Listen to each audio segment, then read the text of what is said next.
Yun, another day, another car maintain tayo mga ka-dirty. So ngayon meron tayong Toyota Wigo dito. So ang concern ma'am ay lagatok.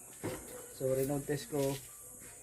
So lakas talaga ng lagatok. So actually dinayagnos ko na to last week. So may mga nakita ko dun sa suspension na kailangan palitan. So ito yung mga piyesa natin mga busing. Meron tayong rack end, tie rod, and yung bushing niya punit na.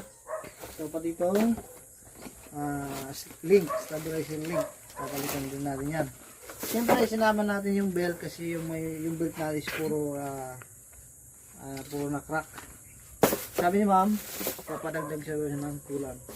So update na lang po mga ka-dirty kung ano yung result ng ano natin ito, ng repair.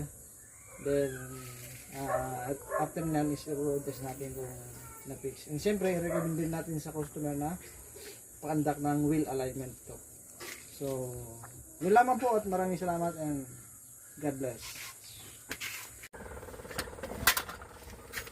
So, ayan mga ka-dirty, yan yung ano natin, papalitan yung inner ball, yung tatawag yung rack in. So, wala na, loose na sa itong tie rod. So, laspog na talaga.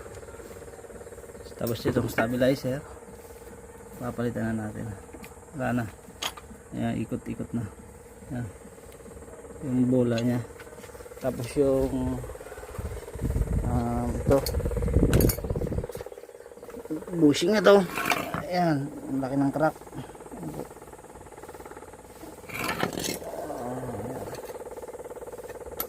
Mas malaki dito sa ilalim.